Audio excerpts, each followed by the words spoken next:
Hello and welcome to the Daily Atheist Morning Show. It is Wednesday, the 9th of September, 2020. I'm your host, the amazing Super Chris. This is going to be a fun show. We've got Andy Hall, my co-host, is going to be joining us here in just a second from the Laughing in Disbelief blog over at Pathos. He's also got the @Laugh Purgatory at Twitter. Go follow him over there. We've also got John Funk from Atheist Incorporated and Reading Funk on YouTube channel. He's going to be here today joining us in just a second.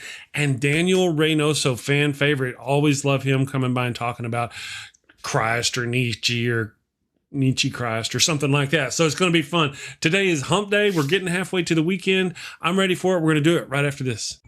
I got to do something for this ad for the Laughing in Disbelief YouTube channel. Color. Well, I like color. Color's pretty cool. Everyone's doing color. Color is stupid. I can't do color. I gotta change it. No. Too much change. Bad change. Too different.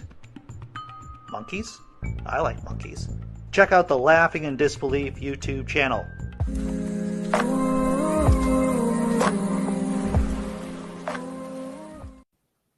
All right. Thank you to Andy Hall for that from the Laughing in Disbelief blog. It's a little commercial. So I've got a few other friends who have channels. I'm getting with them to get little commercials made for their show. So that's fun. Good morning, Andy.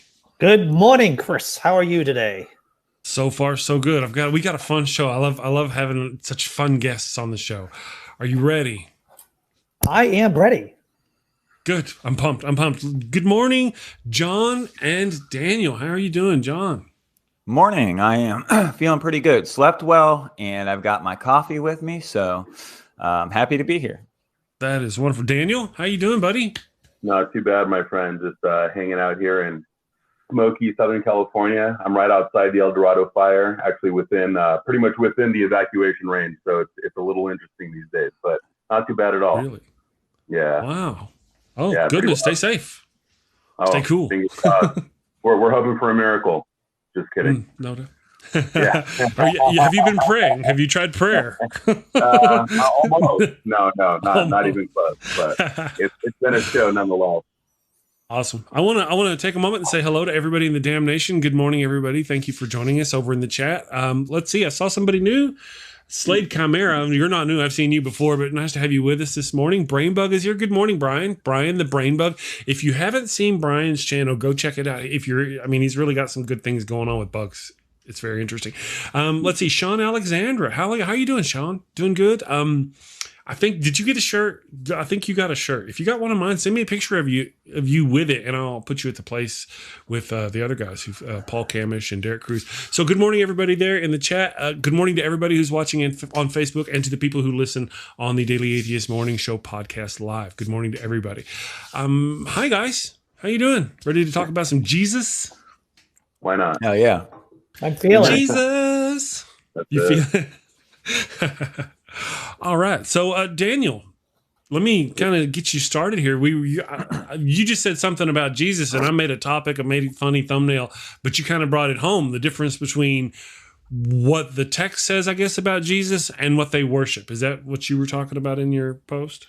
Well, I think the way I put it, and it's a classic, it's not original to me, but it's a classic statement that we need to make a strict, demarcation as much as we can between the Jesus of history, if there was one, and the Christ of faith as he's presented in the text, and in not just the New Testament text, but also and any text that makes reference to Jesus, what he said, what he ostensibly did, anything like that. I think the historian has a pretty Herculean task in reconstructing, if there was a historical Jesus, what was his position? What did he do? Can we ascertain anything that he really did while he was here, walking around, saying what he said, and doing what he did?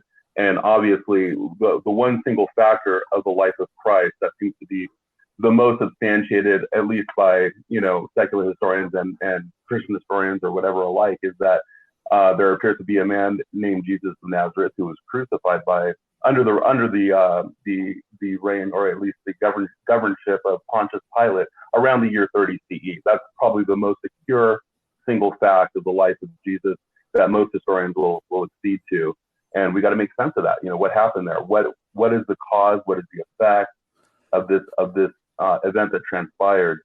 And so I want to try to do my best to differentiate between the original message of Jesus, the original religion of Jesus, what he preached, and what eventually became the religion about Jesus, and what eventually became the movement, plural, that he sparked, that and eventually became a set of cults, messianic cults that over time evolved into the Orthodox position that we now take for granted as representing who Jesus is and was, when in reality, this singular position isn't anywhere near what almost certainly the historical Jesus thought and taught. So that's kind of my project,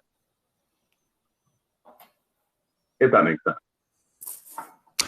I'm just curious where you stand on the mythicist position. Do you think that it's likely that Jesus was a real historical figure? Unlikely? A true mystery? What do you think about that? I do. I think that it is likely that he was a real historical figure. I have read mythicist positions. I've also read counters to them, especially primarily Bart Ehrman, the prominent scholar, New Testament scholar out of University of North Carolina, Chapel Hill. He's a distinguished scholar, wrote a rejoinder to Robert Price, Richard Carrier, and other mythicists. Did Jesus exist? And Christians and believers alike have a tendency to tout this book as proof of the Christ of faith, as substantiation for the Christ of faith. They think because somebody, a historian, and even a skeptical secular historian, makes such a great case for the historicity of the person, the man Jesus, that somehow everything that's written about him in the New Testament comes along with for the ride. And I think nothing can be further from the truth, of course. I think that we have a good case for the idea, at least the probability, that there was a historical person in the tradition of John the Baptist, an apocalypticist, somebody who was part of the first century movement. And movement, I say movement, but it's probably movement plural because there was no singular vision, but of this kind of zealotry that really took hold of the Jewish population around the first century, which eventually led to the war with Rome. Of course, 66 CE, Rome has had enough, and of all these ostensible so-called messiahs and revolutionaries, and they decided to finally put an end to the Jewish nonsense, and they go to war against Jerusalem, and they basically destroy the city, the temple. They raze everything, completely wipe it off the face of the earth, scatter the Jews into what's known as the diaspora, the second diaspora. And it was really after this event, this pivotal liminal event, that the first gospel was written, Gospel of Mark, in Rome. And it was written by an anonymous author who sought to try to kind of define what this movement was in some ways against the Jewish population that was now a pariah and the enemy of Rome. So I think that we really need to take into account that a lot of what we're receiving about Jesus comes, 4 decades after his death at least, and a lot of it is written in contrast to what has been traditionally known as Jewish positions against Rome, because Jesus was part of a culture and a society that thought that Rome was usurping the land, that they were in a place they did not belong. So the land belonged to God, and I think that there was a lot of feverish zealotry ready to be expended upon the Roman population. I mean, that's history, and I think we can't divorce Jesus from that movement. Jesus worships a God that was revealed in the documents that we now call the Old Testament, probably not strictly those, the Torah, etc., but the Old Testament, or the books that we now call the Old Testament, what the Jews called the Tanakh, was not really given form until around the turn of the first century. So, I think it's like 95, 98, around there, the Council of Yamnia. The Jews are trying to develop their own canon in contrast to all these new Christian works that are coming out. Mark around 70, Matthew and Luke around 85, 90, the Gospel of John around 100, the Book of Acts probably 110, 120. You have these later works that pretend to report about events taking place during the lifetime of Jesus, but they're actually giving us a window into the problems and the issues that are taking place decades later. So we need to be sensitive to that. When we open the New Testament, we read these texts, it's kind of a magic trick where they're pretending that they're telling us about an earlier time when in fact they're not. They're reflecting later theological developments that are then placed on the lips of Jesus and written into his actions, which, I mean, again, this is kind of the project, right? How do we tell what Jesus really taught and thought versus what Christians were later saying that Jesus taught and thought? And I think that's an important distinction. I think it makes... Go ahead, Andy. Here's an interesting theological question. If Jesus, if he ever existed, met Paul, would Jesus kick Paul in the nuts? That's a good question, actually. I mean, theological or otherwise, I don't know. I don't think they would have had all that much in common, to tell you the truth. Paul, Saul, of course, who turns Paul, is a pivotal figure in the evolution of Christian history. He comes very close, or very soon, I should say, after the crucifixion of Jesus. He's writing, his first epistle to what we call First Thessalonians, the Church of Thessalonica, is written around 48. We'll place Jesus' approximate crucifixion around 30 CE.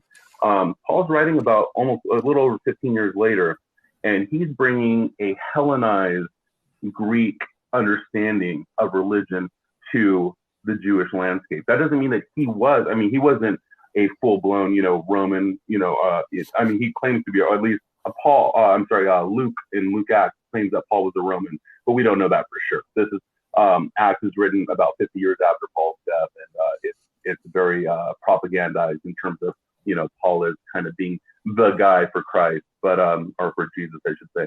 But I think that what Paul doesn't know a lot about the life of Jesus.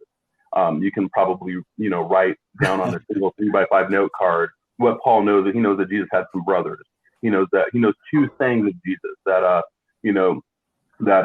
preachers should be paid for their work, and that people shouldn't get divorced. He knows very little about the life of Jesus. What Paul needs is the death and the resurrection of Jesus, and that's ultimately what he comes to champion. And I think, to answer your question, would he kick Paul in the nuts?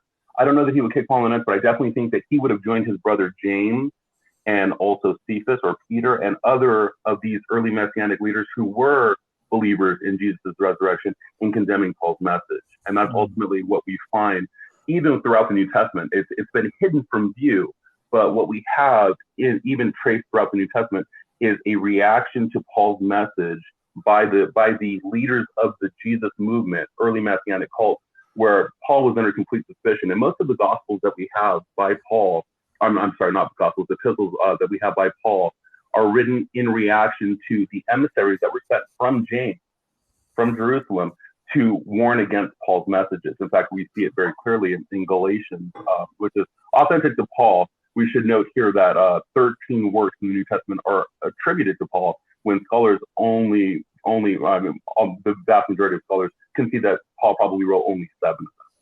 6 are written pseudonymously in his name, but one of them that is considered authentically Pauline is Galatians.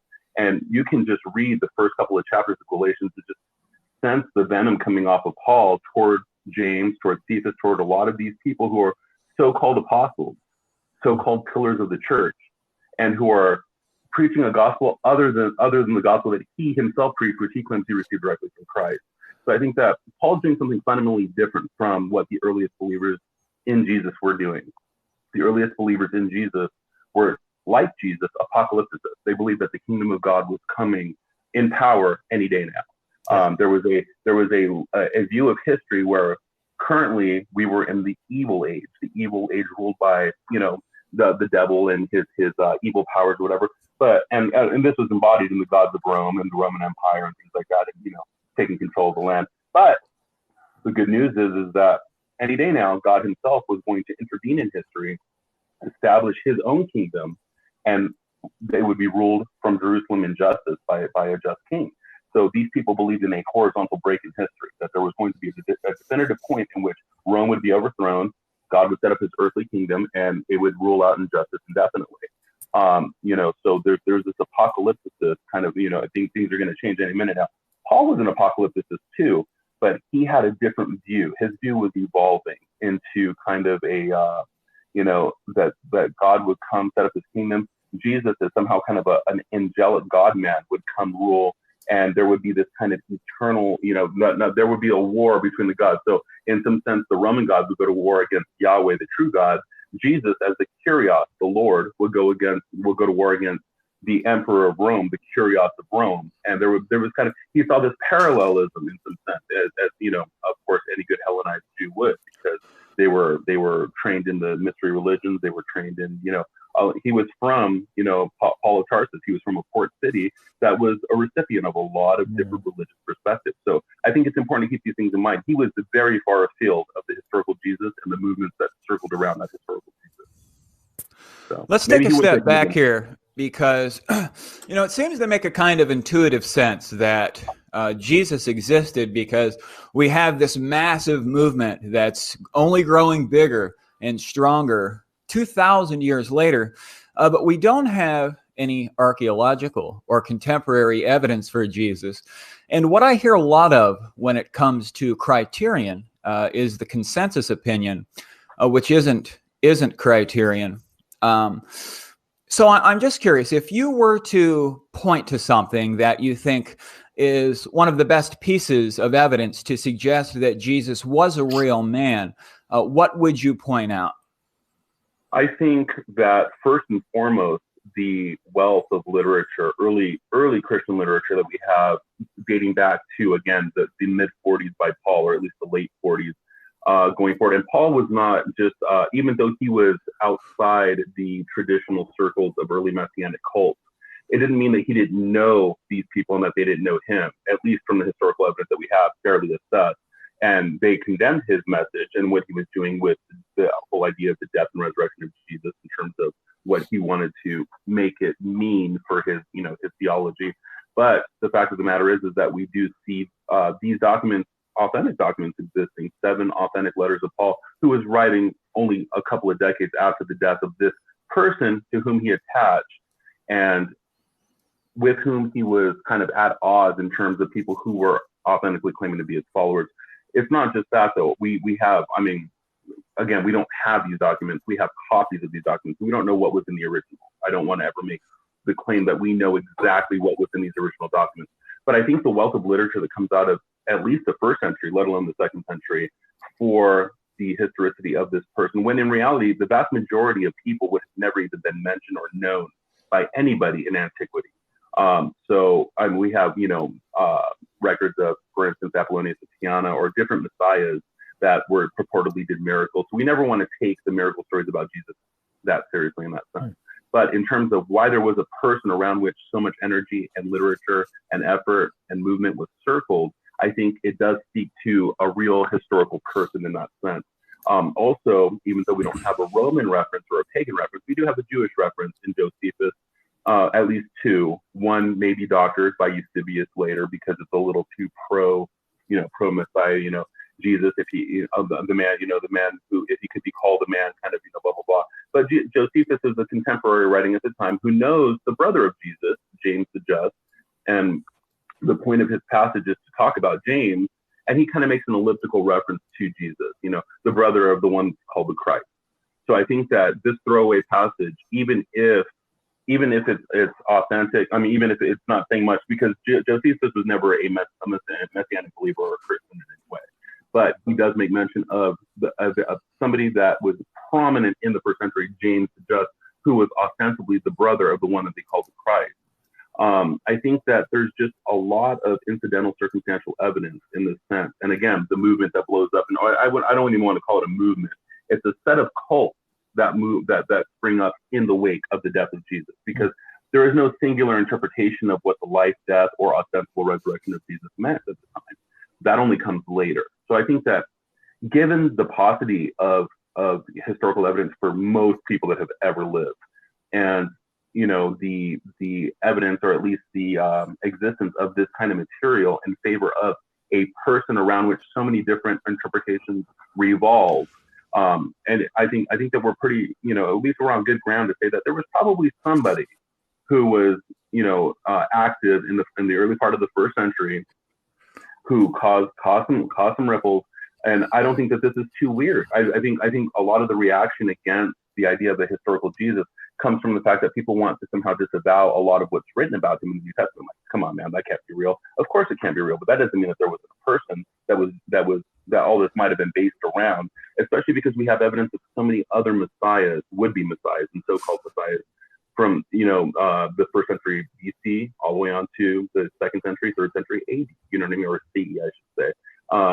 It's just, this was almost every day in some sense. There was somebody trying to marshal the Jewish people against Rome and to enact kind of a coup for God, and I don't see it too far-fetched that Jesus himself was a historical person that fell within this tradition. I think the improbability comes when we start looking at everything that resulted from this single person. He happened to be one of the would-be messiahs who was claimed to have risen from the dead by other followers or later, disciples, and went on to kind of, be the inspiration for this movement that took over Western society. And it's incredible. It's ironic. World historical irony, of course. But that's a testament to the fanaticism of the people who followed him. But to believe in Jesus because 40 years after his death, a lot of people believed in him is not really good evidence. I mean, I'm just saying. Yeah. The people that the first writings were 40 plus years after his death. The people who wrote that couldn't have probably even known Jesus personally,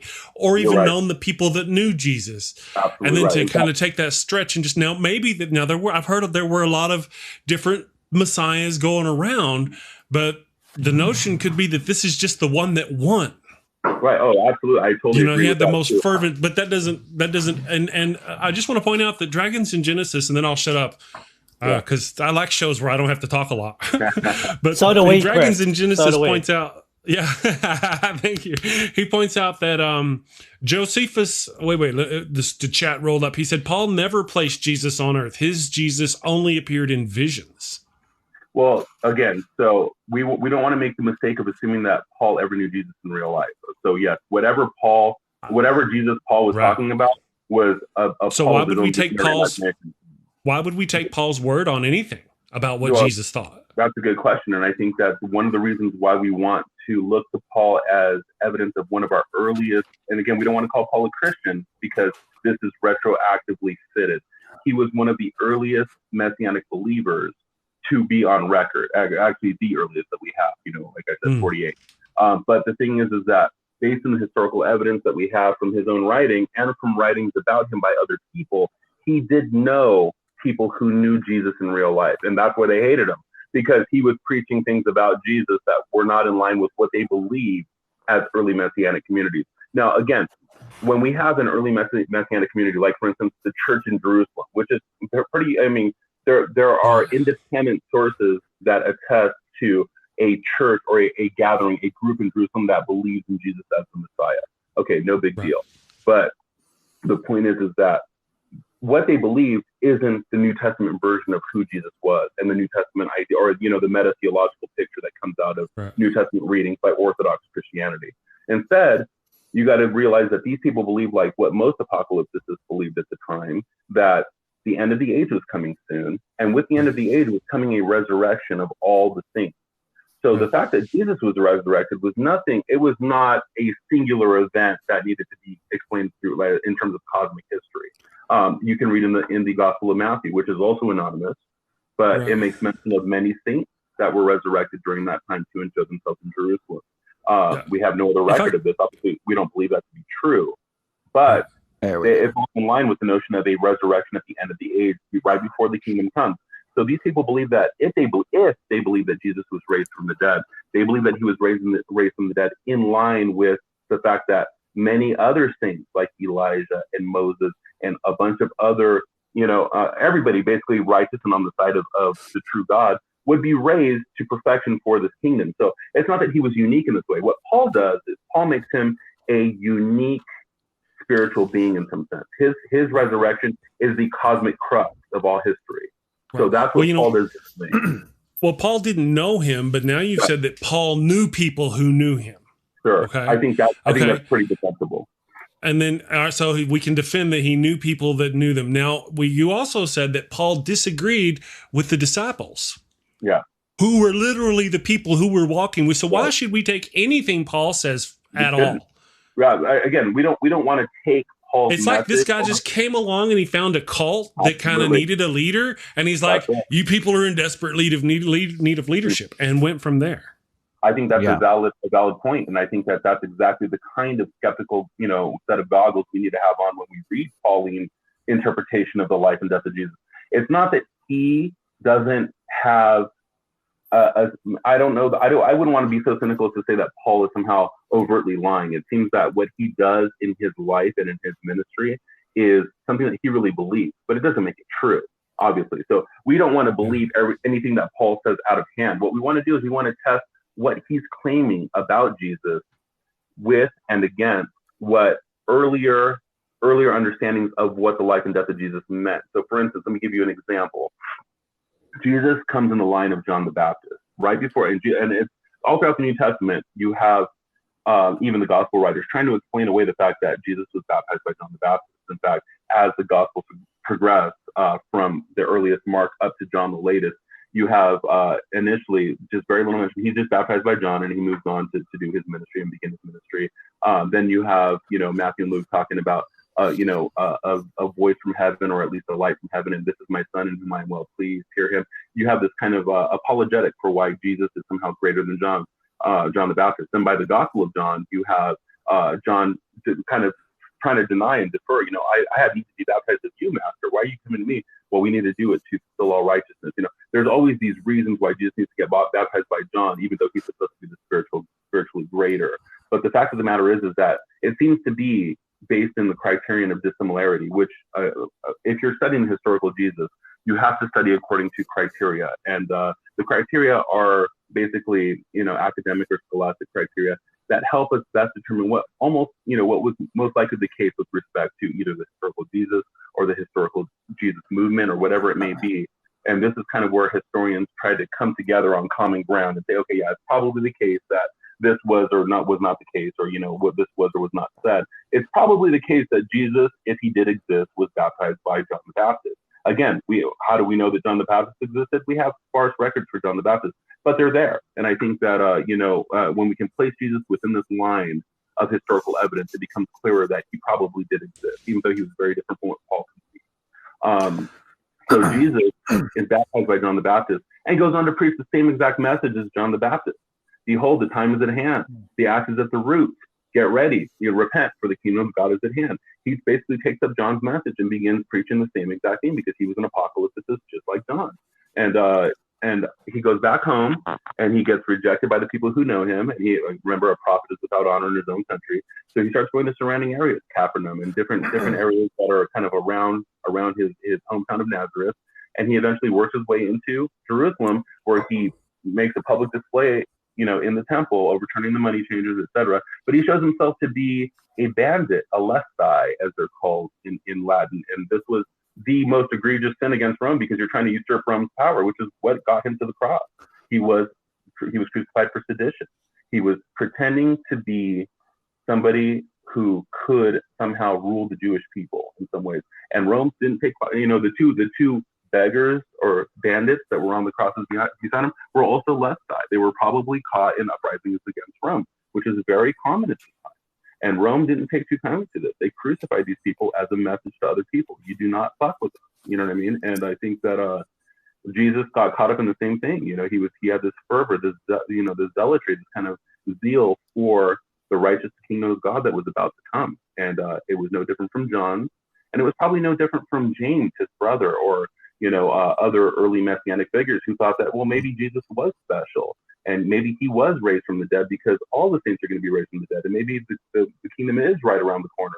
But by the time we get to Paul, we have a fundamental transition in Christian history and theology, and I think that it just takes off from there. So you're right. By the time that we get to the first gospel, Mark 70, and Matthew and Luke 85, 90, the Jerusalem temple is destroyed. It's in ruin. Jerusalem itself is in rubble.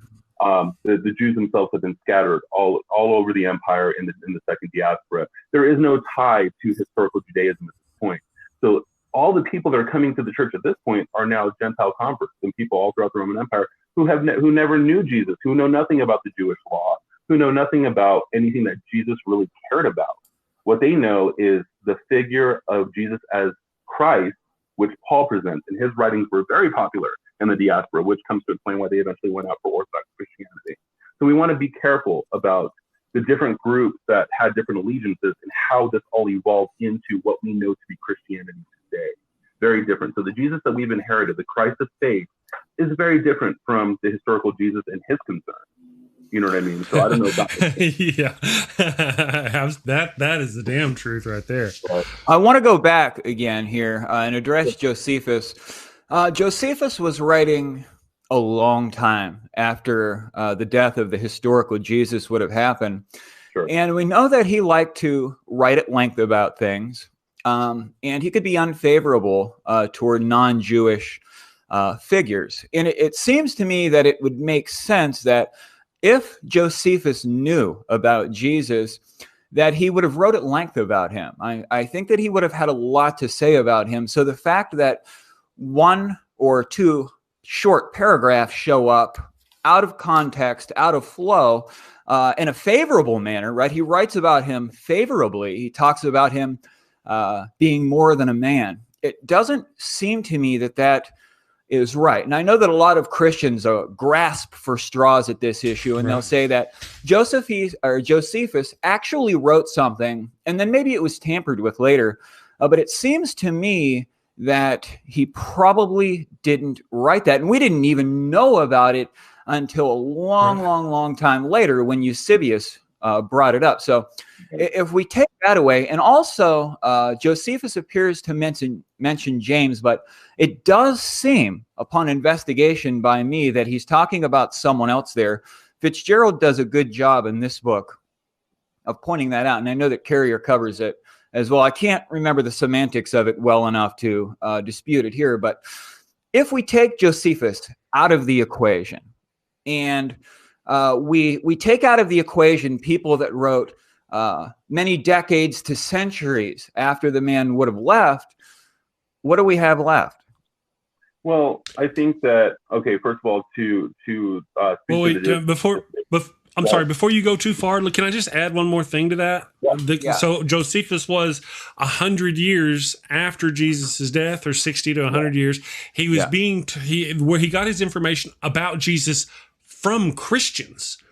So he had heard some Christians. He got that from Christians. So they're telling what they believe, and he converts it. And also, despite hearing the message directly from first century Christians, Josephus did not convert to Christianity. Right, of course. What does that say about the message? So here's the thing. So now go ahead. I would definitely say that one of the passages in Josephus is definitely suspect. The one where he talks about whether he be more, whether it be right to call him just a man, for he was a worker of wonderful deeds. The thing is that even if that were authentic, it wouldn't mean that he needed to believe in Jesus as Christ, because there were a lot of wonder workers at the time. In fact, that's one of the common themes we have throughout any writings about Jesus or other messiahs at the time, is that these people were wonder workers, miracle workers, healers. This kind of pre-modern understanding of, which was not science, of course, very different from our way of thinking. So I can definitely give you that Eusebius may have doctored a passage, or at least both passages. Whether or not he was speaking about James, the brother of Jesus, the fact of the matter is that the vast majority of what we have in terms of scholarship pins James to just as the brother of Jesus, and including authentic documents that we have by people that we may not trust, like Paul. Paul, we may not trust the theological message, but he's clearly embroiled in a battle with the Church of Jerusalem, and this is attested to not just by Paul, but by writers about Paul later that are trying to smooth things over. In fact, we can take things that Paul wrote in Galatians 2 and compare them against the message about what's going on with those situations in Acts by the so-called author Luke, and see that Luke is trying to kind of square things away. Things were not that bad. James was okay with Paul's message. So I think that this is a lot of legwork for something that never happened, or for people who didn't exist. I do think that we can be right. Well, we see that now in religion. Yeah, cargo cults are a great example where the concept is so ridiculous, and yet people are committed to the idea. For example, John Frum was a real historical person, and so on and so forth. What's really interesting when it comes to historicized myths is that it's a counterintuitive kind of thing, but it's a real natural phenomenon that's happened many times over. Sure. So I don't think that you can use as a good criterion the fact that there was a movement, because we know that movements come up, pretty powerful movements, around people that weren't real people. Well, that's true, but we also know that plenty of movements spring up around people who were real people who become mythologized over time. So again, I don't want to say that the Jesus that lived in history was, exactly the same as the mythology that came from him. Instead, I would that say comes that up a lot too. a mythology grows around him, and it grows in different directions. It's not a unified mythology. It's not a singular. And this is one of the objections I would make, Chris, to your statement about whether or not Josephus or Paul or these people got these ideas from other Christians. There were no other Christians. Christianity didn't come till later. These were early. Well. You're just applying a label. You're just applying a label of Christianity to people who. So yeah, they were people who we would call Christians. I think it's important because when we use the word Christian, we tend to denote a particular kind of theological understanding about followers Jesus. or believers in Jesus Christ. Would that be better? Or Jesus? Well, is that even there? I would say that I think the earliest people, the earliest disciples, or at least the earliest co-patriots of the Jesus movement, thought of themselves in some sense as being in line with Jesus, not necessarily worshiping Jesus the way that we would look at today. You know what I mean? I think that. How do you know that? Well, I think that when we, again, looking at the earliest Jewish setting, and again, a lot of people much more skilled than I make this case, whether it's Reza Aslan in Zealot or whether it's Bart Ehrman in Jesus Before the Gospels or whatever it is, you have to place Jesus within the early first century Jewish context. And I think that the mythology of the meaning of his resurrection, which comes about later, first obviously initiated by Paul in some ways, but taken to extremes by people like John, by later church fathers, in terms of eventually we have the Nicene Creed, right? God from God, that there's this guy with two natures who somehow is God and somehow is man, and God from all eternity. But I think that when you take it back to the earliest instantiations of what apocalypticism was, and why Jesus can most rightly be seen as an apocalyptic prophet of the new millennium, as Bart Ehrman calls it. His first major book was Jesus, Apocalyptic Prophet of the New Millennium. And it's because Jesus was an apocalypticist in line with other apocalypticists. And so were the people that came after him. Even Paul, with all his quirky theological, musings, was still an apocalypticist. He still thought that Rome was on its last legs and that God himself would intervene any day now. He just took the theology in a different direction. Even with respect to what happens when you die. He kind of thought, if you read 1 Corinthians, which is also another authentic Pauline epistle, he's writing to a small congregation he starts in the city of Corinth, which is a major ancient city, Greek then Roman. He's arguing for the resurrection, and he's making the case that he believes he's going to be alive when Jesus comes back. We shall not all sleep, but we shall be changed in the twinkling of an eye. He thinks that we're going to all inherit spiritual bodies in some way. Jesus never thought any of this stuff. If you look at Jesus' earliest teachings, his idea was that the righteous would be resurrected at the last judgment. At the time that the final resurrection or the kingdom of God comes, the righteous will be resurrected. The evil would be sent out to Gehenna, or where the worm dies not, where there's weeping and gnashing of teeth. That basically the evildoers would be destroyed. There's not an eternal suffering in hell for evildoers. This comes later. So I think that again, based on the criteria that the historians use to basically try to assess what Jesus may or may not have believed or taught, we have very different messages from Jesus and from his earliest disciples. And I think that's one of the main reasons why, as we have a Hellenized version of Christianity beginning to emerge before the destruction of Jerusalem, but definitely after the destruction of Jerusalem, you have these Greek elements coming in, these ideas of gods and afterlives and things, a lot of things that were very foreign to Jewish understanding. There's one thing that Jesus was through and through from beginning to end, and that was a Jew. That was a peasant Jew. Somebody, if you can kind of think of the backwater bumpkin of our day, however we want to color them, whether it's I don't even want to be pejorative toward any particular political group or whatever, but if you kind of think the backwater guy who believes that the earth is flat and that we know who you're talking about. Yeah, we get it. but my point is that this is the kind of area that Jesus comes from. Jesus is a Galilean peasant. He's uneducated. So are his earliest disciples. They're uneducated. They're unlettered. They have no formal training.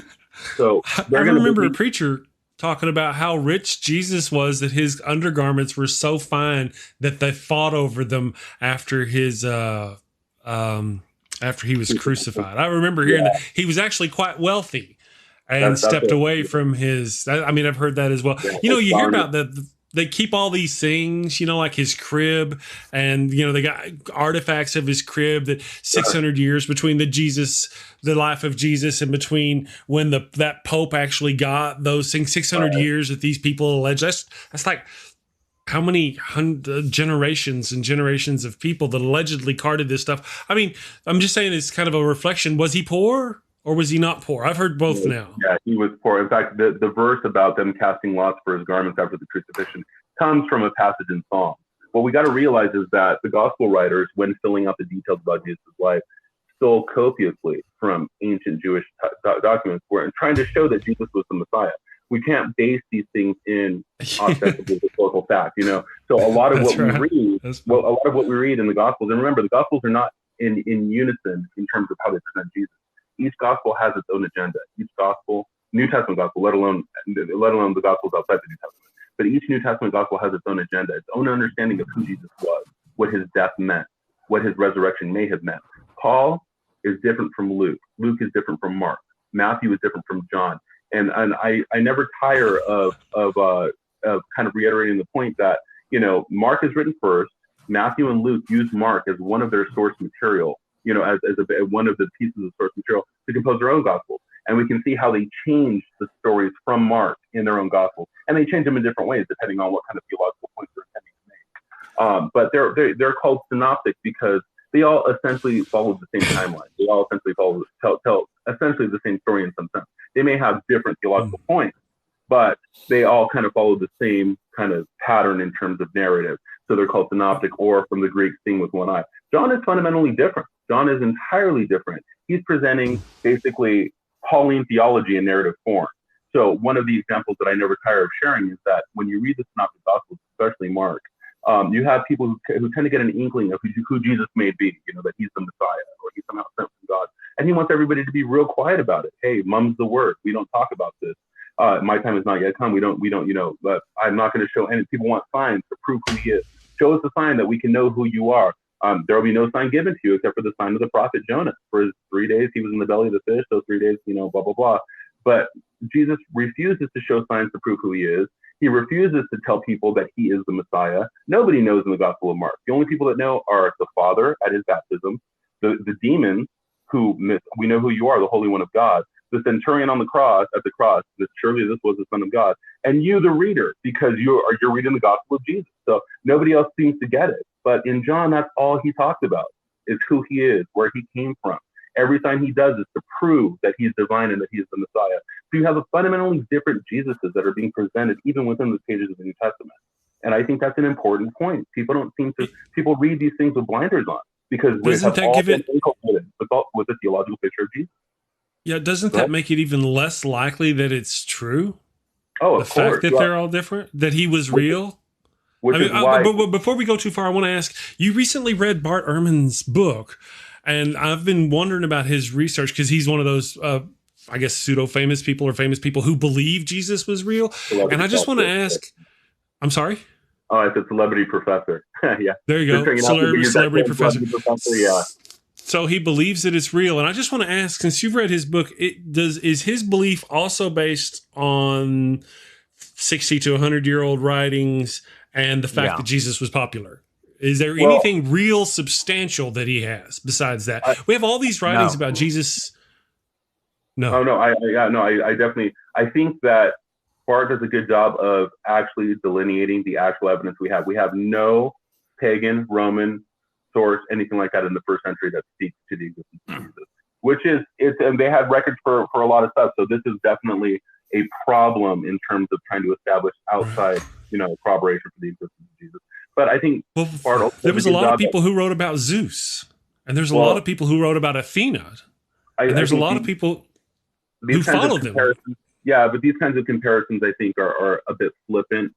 Just like there are people who wrote about a lot of persons in history. Sometimes we only have a single source for a personage in history. I think the real hard sell for Jesus being a historical person is this somehow uneven or this kind of huge effect that a single human person had. I think that when we look at the effects of his life, we say, how can that be? There has to be kind of just this wild mythological religious kind of approach to it, instead of realizing that this kind of thing does happen. And the fact that by chance, again, and I want to emphasize that this is by chance. This is not by divine design. This is not because she's had a superior message to other people, but by the chance that we had a Paul to transform the tales of Jesus, or the idea of Jesus and his death, into something that was fit for Gentile converts.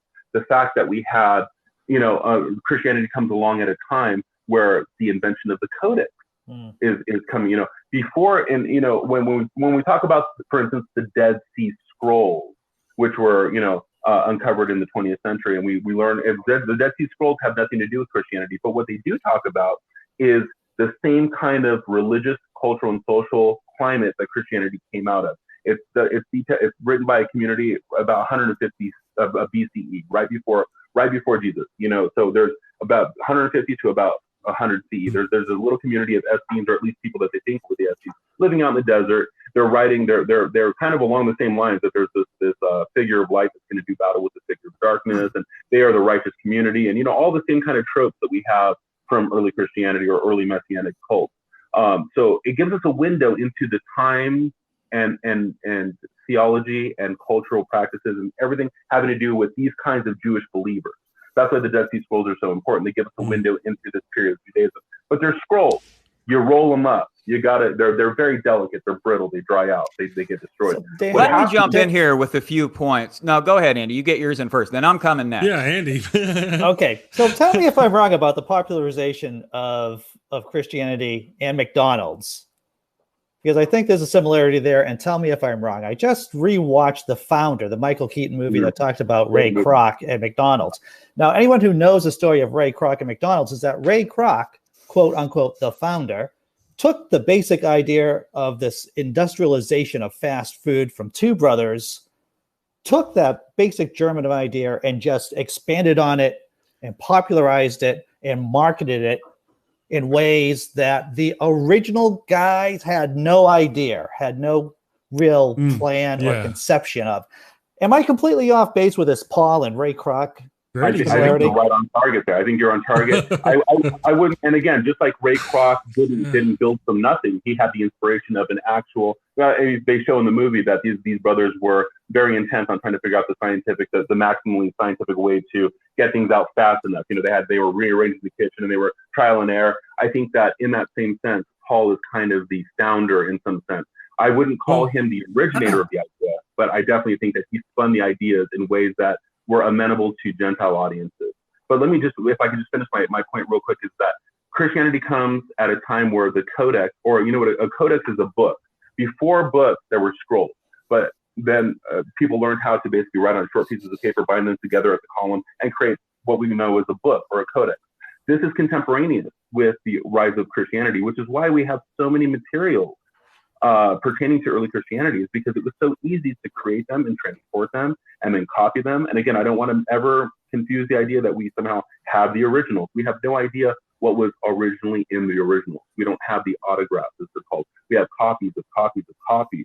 And I've no doubt that those copies were edited by well-meaning or even deceitful people later. You know what I mean? What Bart Ehrman calls forgeries. Again, Bart has a library of books on this kind of stuff. So I take the words of the scholars in the area very seriously. And I think that I think that people who want to say that Jesus did not exist as a matter of fact are overreaching. I think there's a reason why the vast majority of historians do concede that there was a historical person named Jesus. Now, again, is the evidence as strong as we'd like for Alexander the Great? Of course not, because Alexander did more things and he was in a more prominent position.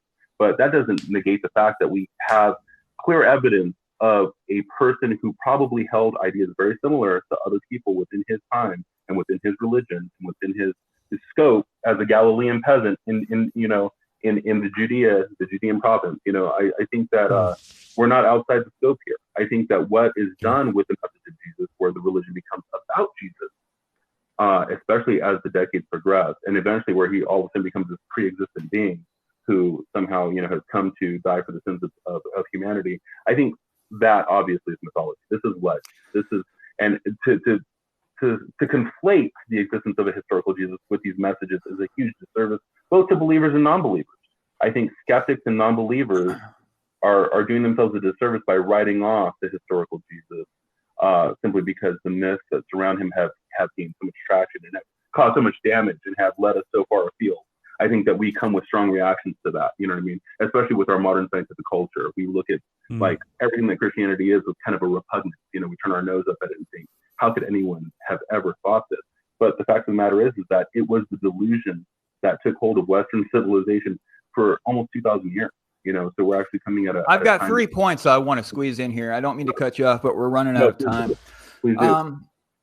There was a movement, presumably, behind a man, presumably named Moses, but biblical scholars now concede that Moses wasn't a real person.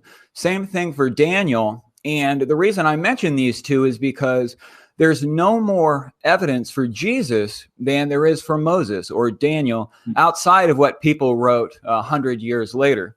When it comes to the consensus opinion in biblical scholarship, I have a real problem with this because in astronomy, for example, the consensus opinion has real weight there, rationally and logically.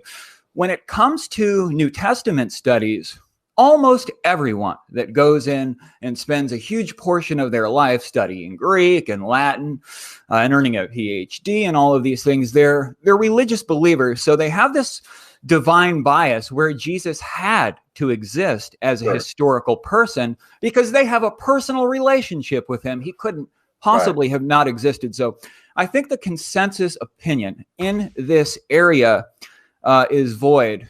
And when it comes to Bart Ehrman, it seems to me that Bart Ehrman has done more for mythicism than perhaps anyone else. I read his book, Misquoting Jesus, earlier this year, and he talks about the problems with the text and the transmission of the texts throughout the ages. And he says something basically like this, that we can't know who he was. We can't know what he said, can't really even know what he did, can't know anything about him, basically, but he certainly existed as a historical figure.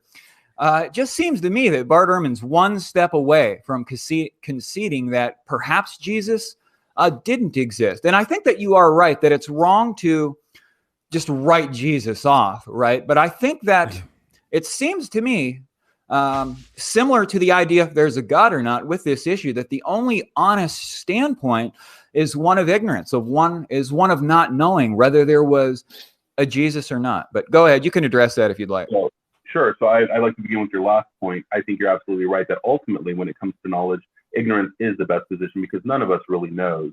And again, knowledge is always going to be a matter of probability. The probabilities are always going to be weighted in terms of consensus expert judgment. Now, here you're right, where if somebody has an axe to grind, they are already a believer in the divine Christ. I discount that as having any weight in expert consensus. My look to expert consensus judgment is to people who are willing to concede based on strictly scientific or at least academic, historically critical academic grounds. David Brackey, somewhat Luke Timothy Johnson, though he's still more of a church guy. There are a lot of excellent scholars who are non-believers, who are atheists, who are skeptics, who inhabit. Could you name 6 of those people? So I've got David Brackey is one. David Brackey is a scholar of Gnosticism, who also Bart Ehrman, obviously. PhD in New Testament. Bart Ehrman, of course. Reza Aslan isn't a PhD in New Testament, but he does have a master's in sociology of religion, and he's done extensive research in New Testament studies. He's also a skeptic who wants to champion the historicity of Jesus as a man. So, I mean, there's 4, Luke Timothy Johnson, Jody Magnus, of course, the great courses. She's special. So my point, and instead of just rattling off names, my point is simply that I think that there are plenty of skeptics within the field who concede with expert consensus judgment. Second, I don't think that that's Bart Ehrman's position at all. In fact, he doesn't say that we can't know anything. Now, in terms of your final statement that ignorance is the best position, yes, ultimately, what do we know? You know what I mean? We have to concede that we could be wrong about almost anything because we're taking the word of experts in a field where anything can turn upside down tomorrow based on new evidence.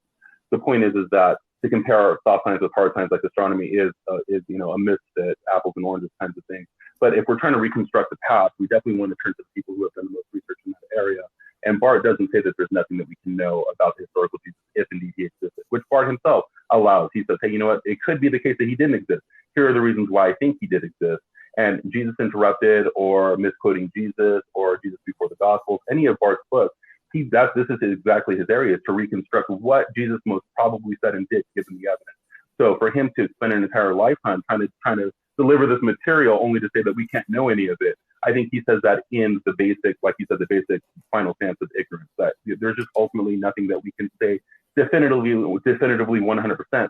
But since knowledge isn't about 100% or 0%, it's never 0 or 1 with knowledge. It's a matter of probability. What is most probably the case, and how do we know? How can we justify that case? The way that we can justify the case for the probability of knowledge is by determining who knows best the arguments and the objections and the evidence. And these are going to be the experts in the field as they compare and contrast and argue with one another.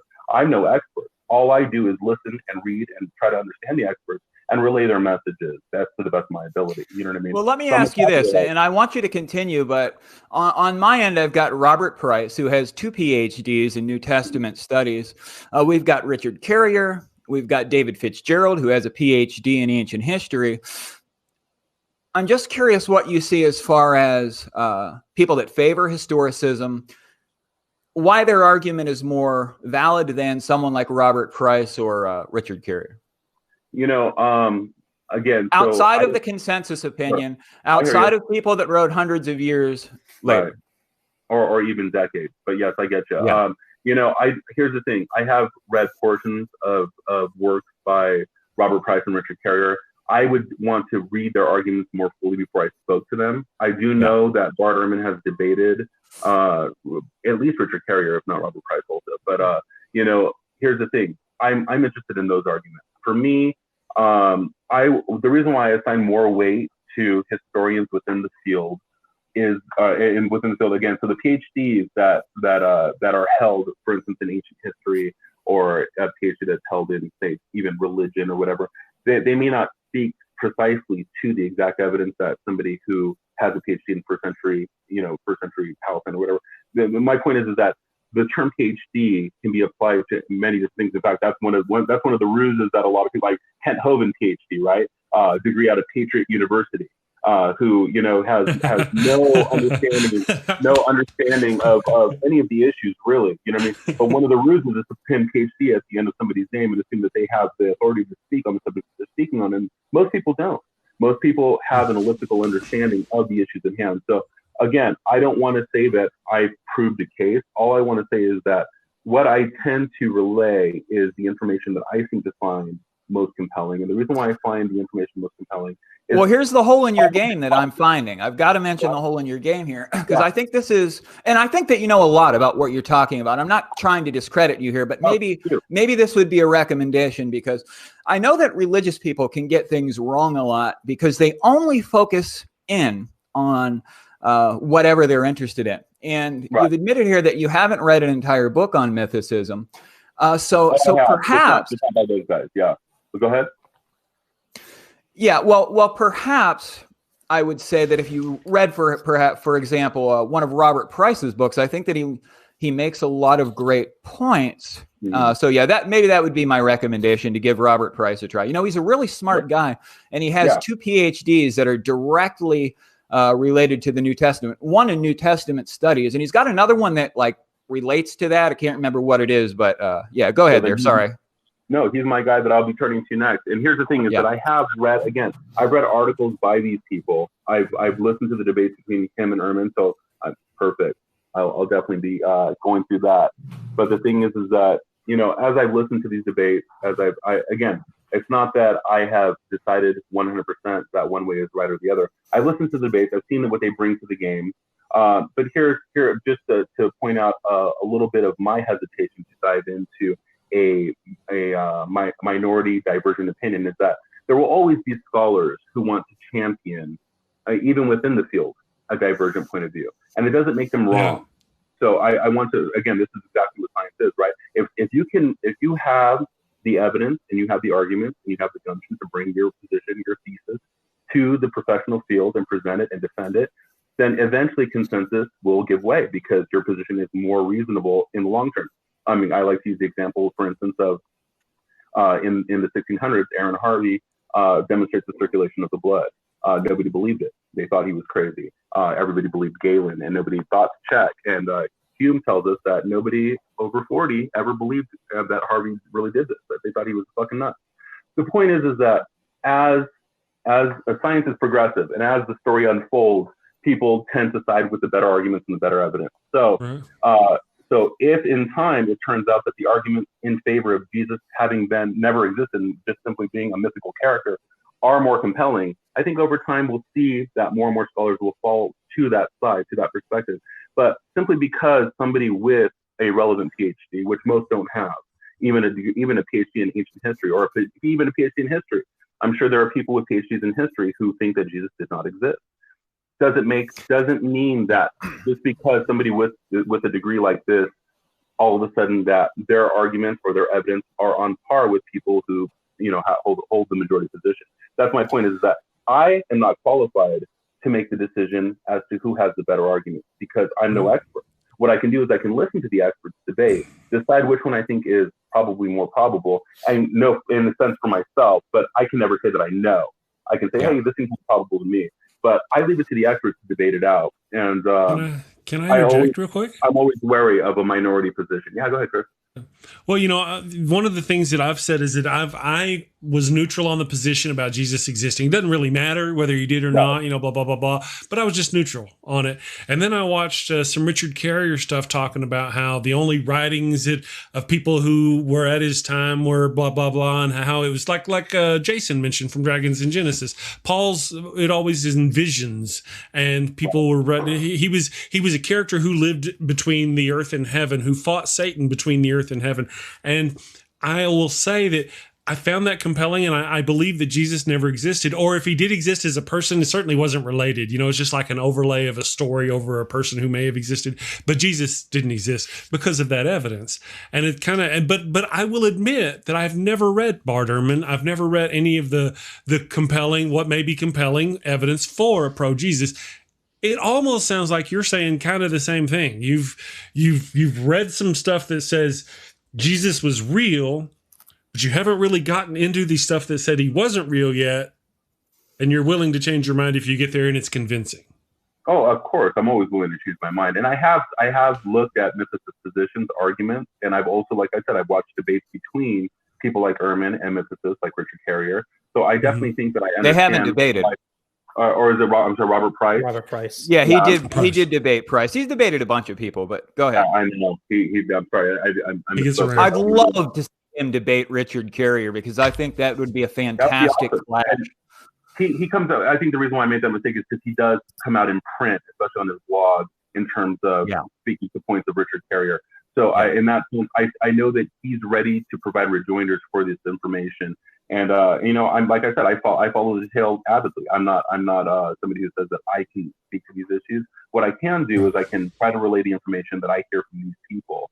And I think that also the characterization of Paul as knowing only a Jesus in visions, I think it's true in terms of his theological take. I don't know, again, he never knew Jesus in life, but I do agree that he was within circles of people who knew Jesus when he was alive. At least that's his claim. And that seems to be the claims of people about Paul with respect to Jesus. And I think that's pretty strong evidence.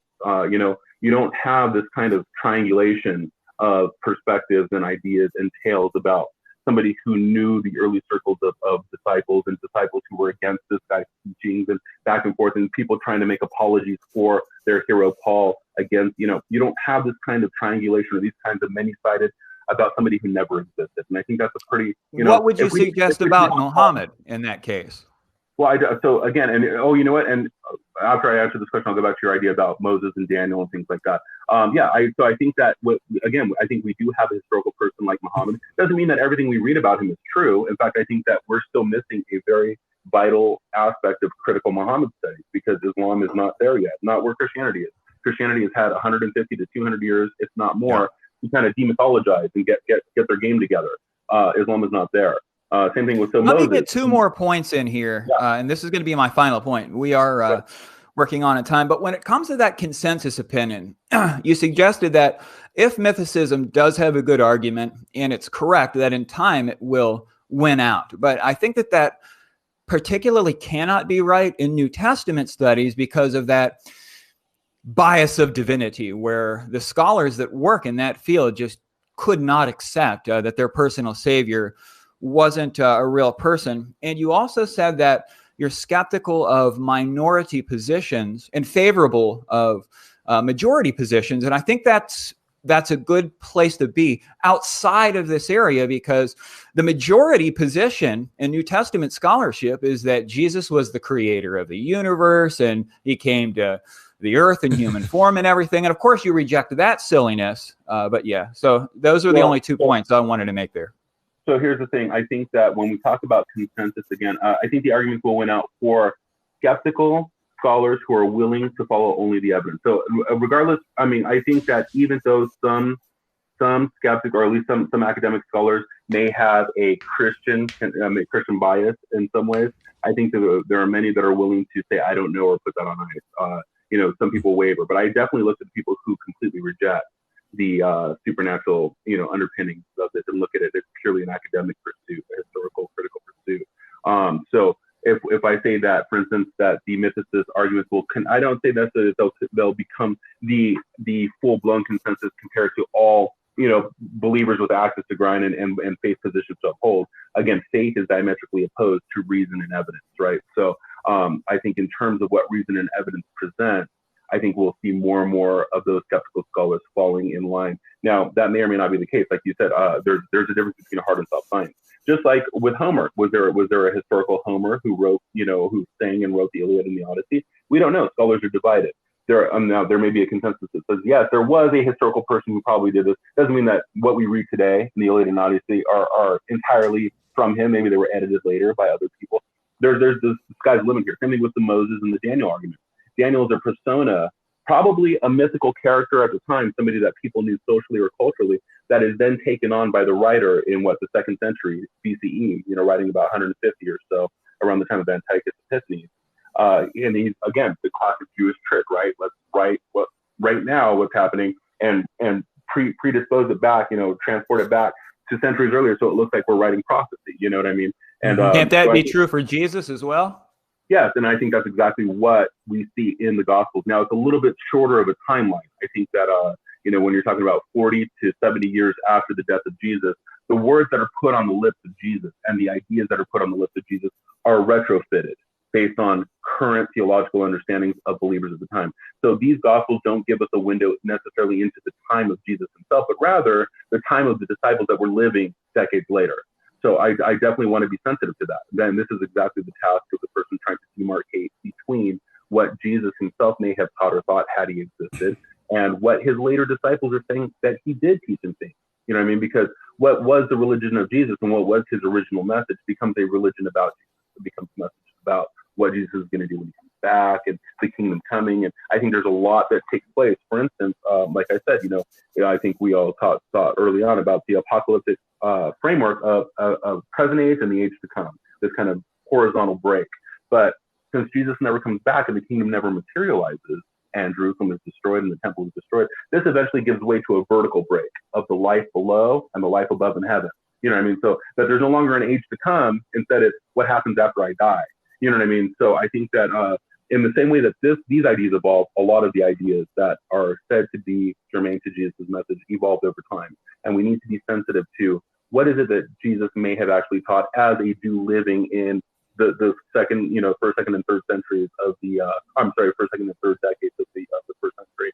It would have been something very different from what believers in Jesus were teaching 40 years later. So we definitely want to be always skeptical of that. Be skeptical of anything that you hear in terms of Jesus thought this, Jesus said that, Jesus existed.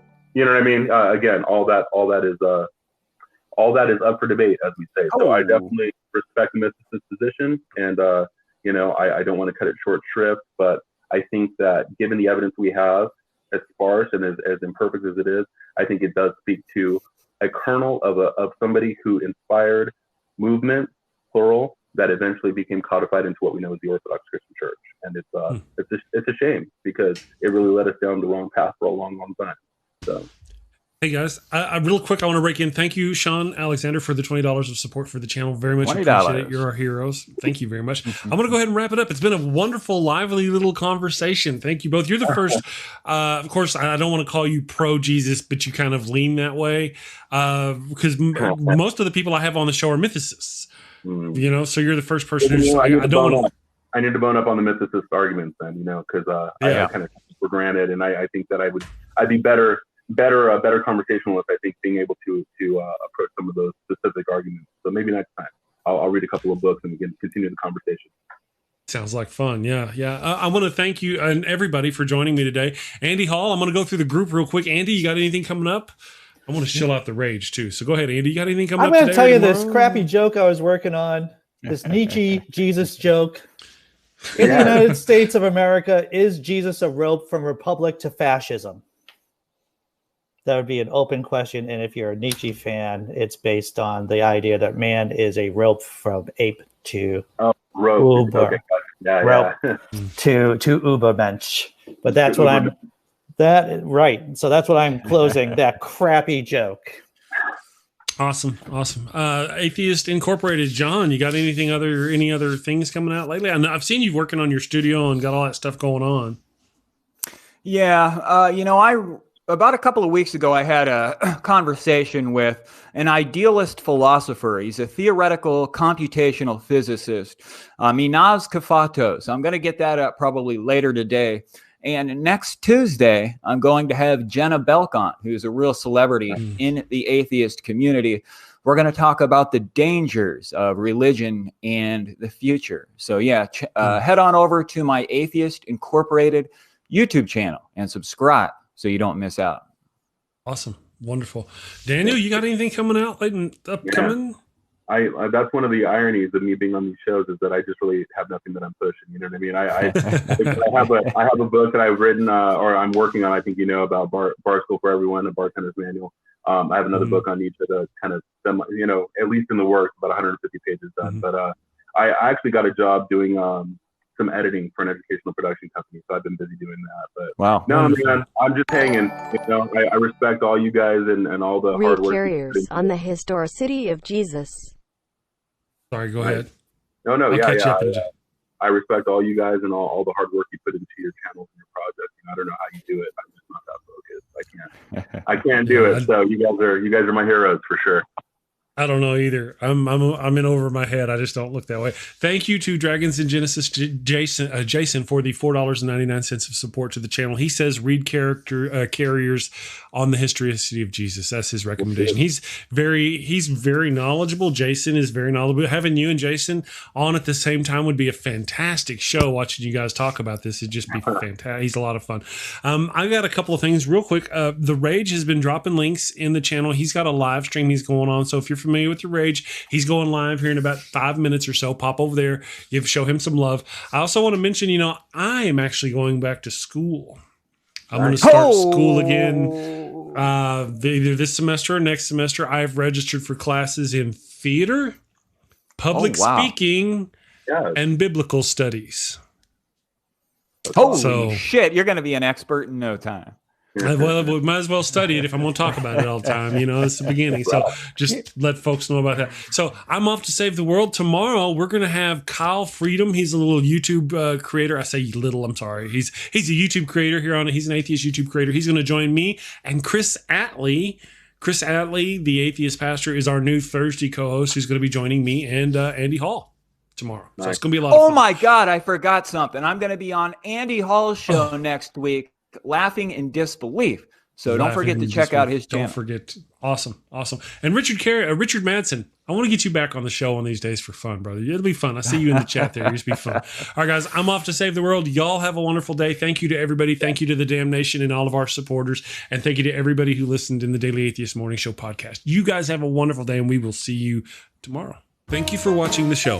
A special shout out to my gold level Patreon supporters, Ian Davenport, Cindy Plaza, and tons of mice. Thank you and have a great day.